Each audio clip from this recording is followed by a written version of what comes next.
Alright, last week we went over the ultimate pentatonic minor version, and we had a request from Tim to do the major version. Well, the nice thing is that major and minor kind of go hand in hand, especially with pentatonic. It's the same notes, same pattern, you just change your reference root. I'm going to start by just going over the pattern a little bit, how the intervals change. Then we'll get into some things of how the bending changes, how the use of it can change, and even some neat ways of adding notes and blending major and minor together. So here we go. So we've got the same box, right? Last week we did in A minor. So that's your E string, 5th fret, index finger on your root stuff, right? This week we're gonna make it major by using our pinky as the root. Same box, now your pinky's called the root. So we've got the intervals change, and now it becomes a 1, 2, 3, 5, and 6. You know, C, D, E, G, A. And it's the same thing in the next octave. 1, 2, 3, 5, 6, 1. Or we can do the extension, and it's, you know, the same intervals, just moving them to a different position, right? 1, 2, 3, 5, 6, 1, 2, 3, 5, 6, 1, 2, 3. Going down, we can also do the extension down here, right?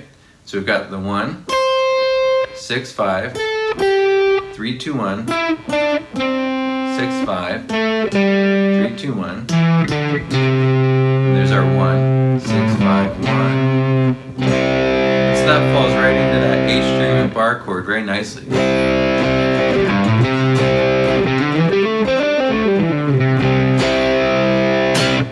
Also, we've got our E string bar chord right here, the 8th fret.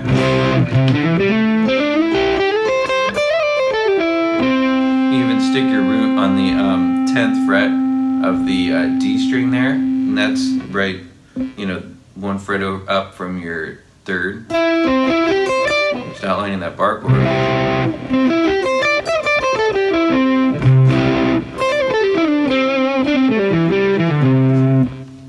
Okay, so that's kind of a quick review of the scale in major terms. Now let's go to the other box. So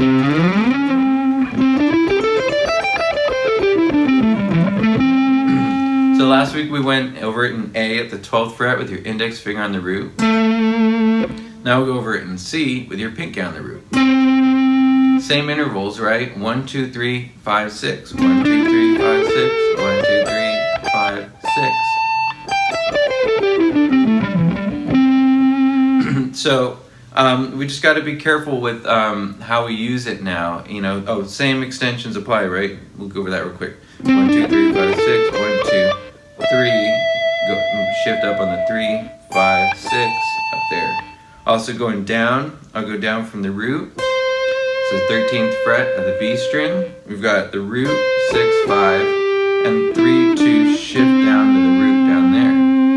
6, 5, 3, 2, shift down to the root again, and you're another box.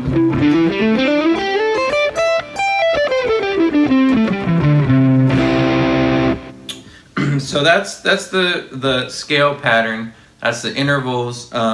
Also, hey, when you're going up from the root here on the 13th fret of the B string, and that 6 brings you back up to the other pattern.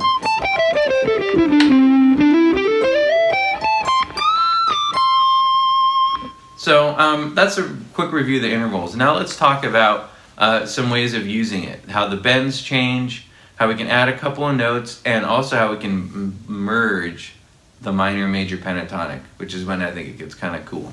All right, so first of all, the bends. Last week we went over a couple of key little spots for bending. The 4th, what was the 4th? It was the 7th fret of the 3rd string in the minor, right?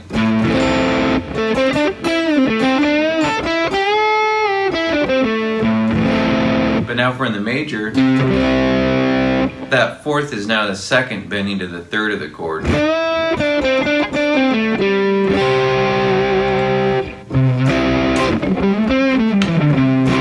Just establishing a little major tonality here.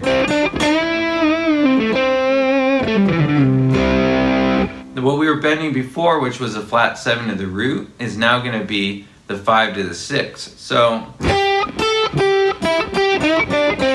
you don't necessarily want to sit on the 6, but you can bend to it and back, or maybe pre-bend to it and then bring it down to the 5th, which is kind of cool.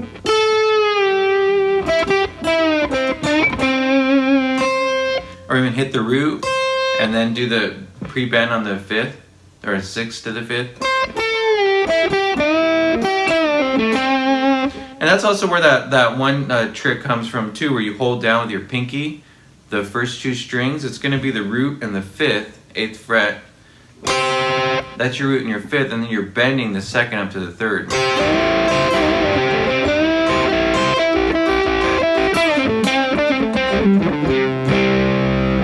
That's another kind of little trick you can do. Oh yeah, also when you go up in the extension, you know, this little spot here, what was the 4th to the 5th, is now the 2nd to the 3rd again. So, and then you can add in that minor 3rd in there, because you've got your 2nd, minor 3rd, major 3rd, and that's very bluesy to have those kind in there.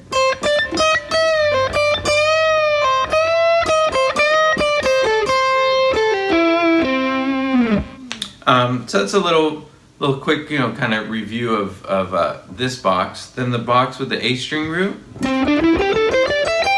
We went over a couple of bends there. There was the 15th fret of the B string. Again, that was the 4th to the 5th, so now it's the 2nd to the major 3rd. So we can add in the minor 3rd and do that whole business.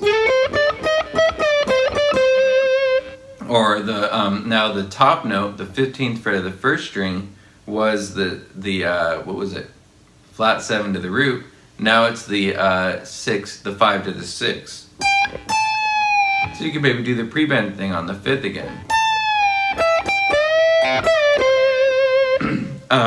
Some other things you could do is adding in a couple of notes, introducing some notes, like the 4th and the flat 7th. So the 4th is going to be the next note up from the 3rd. Flat 7th is going to be the next note up from the 6th. So let's do it up here actually. It's kind of cool sounding up here. So you've got, let's see, let's do it, we got the root. 1, 2, 3, 4. And then we've also got the 3rd here. 1, 2, 3, 4. You know, you could, you know, just play with it. You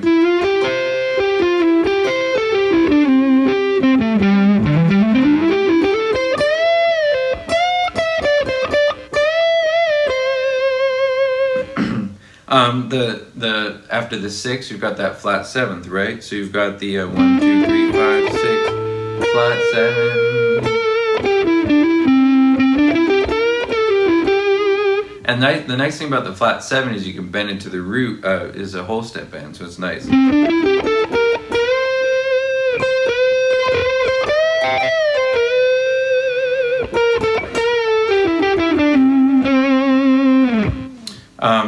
Same with down here, you've got, you know, wherever you've got your 6, you've got your flat 7 next to it, and your 3rd, you've got your 4th next to it.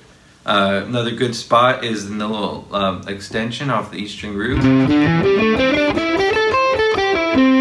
Right in there, you've got your root 3rd, root 2nd, 3rd, 4th, your 6, flat 7.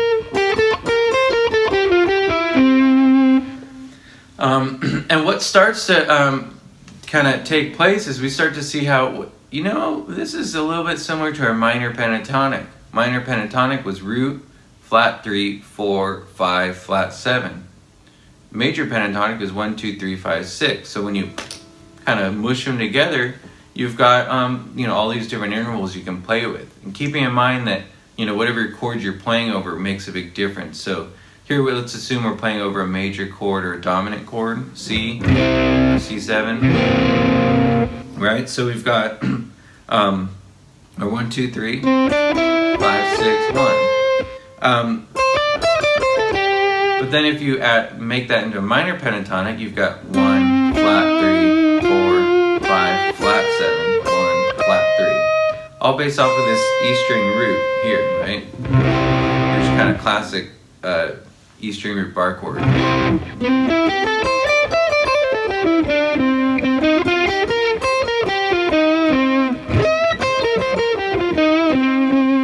You know, give that minor third a little bend to kind of sweeten it up.